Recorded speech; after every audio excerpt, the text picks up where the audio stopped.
So Season 5 of The Expanse is right around the corner, and I figured there's going to be plenty of people either coming back after having not seen the show in a very long time, or checking out the show for the first time. So today I figured it'd be nice to give a little recap and a brief explanation on what The Expanse is. I'm Colin, and this is Sci-Fi Deep Dive.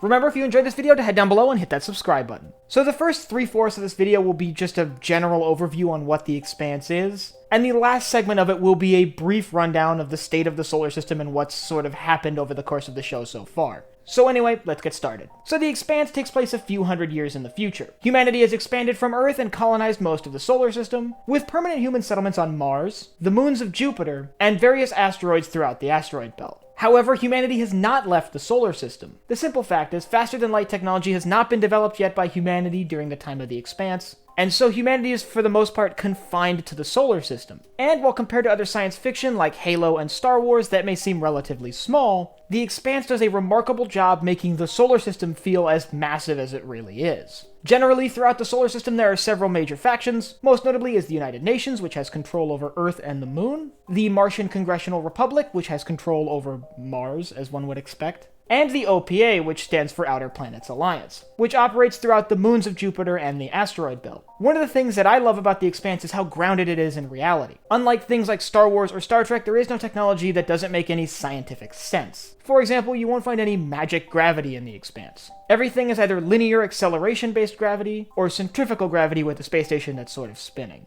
And if you want to learn more about artificial gravity in The Expanse, I have a whole video on that and I'll leave a link up here. On top of the methods of artificial gravity being based in science, the ship combat is also designed in a way that would make sense in a future space scenario. Instead of ships coming right up alongside each other and trading broadside cannon blasts like it's the 1700s, they engage each other at vast distances with long-range torpedoes, very similar to the way modern naval combat would play out using long-range anti-ship missiles. This means a lot of the combat in The Expanse is not like what we see in Star Wars or Star Trek, where the ships get really close, it's them firing torpedoes off into the distance. And still, the show does a great job making that feel tense and nerve-wracking at times. That's not saying that there isn't any close combat, but it's just exceedingly rare. Which once again makes practical sense if you're trying to make a realistic space setting. But the realistic nature of their gravity and weapon systems doesn't mean that The Expanse sacrifices that sort of cool factor. In fact, I would say that some of the best looking ships in science fiction are from The Expanse. At least in my opinion. The show tells us the story of a series of major changes within the solar system from a few perspectives. Mostly from the viewpoint of the crew of the Rocinante, who tend to find themselves in the middle of the major events that are affecting the solar system, and occasionally from the perspective of high-ranking officials within the government of the United Nations, which, as I mentioned before, has complete control over Earth and the Moon. The books and the TV show don't only use these characters to tell stories of personal drama, but they also tell stories of political drama in between the various factions in the solar system.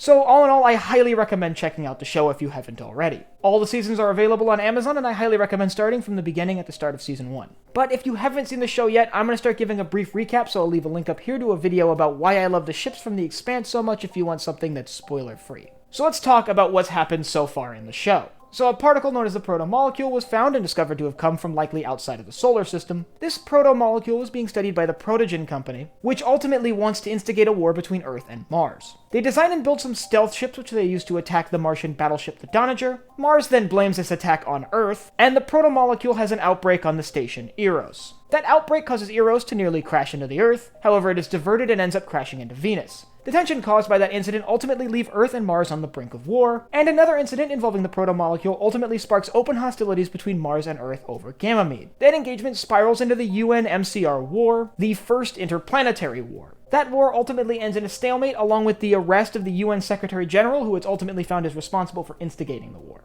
Shortly after the end of the war, the protomolecule, which was on Eros, which crashed into Venus, formed itself into a ring and made its way to the outer reaches of the solar system, where it's found to be a gate to other planets, and humanity begins colonizing new star systems. So that's basically where the show left off. Now that's a very broad overview and there's a lot I didn't cover. If you haven't seen it, once again, I highly recommend checking it out. It's an awesome show. If you want to learn more about the history of one of the major factions of The Expanse, I'll leave a link up here to my video on how Mars gained its independence. And I want you to let me know down in the comments what your favorite part of the show is. Do you love the ship design? Do you love how grounded it is in science? Do you love the characters and the story that the characters have to tell? Tell me what your favorite part about it is. And last but not least, if you enjoyed this video, head down below, hit the like button, the subscribe button, and the bell icon so you get notified when I upload new videos. So for Sci-Fi Deep Dive, I'm Colin, and I will will see you next time.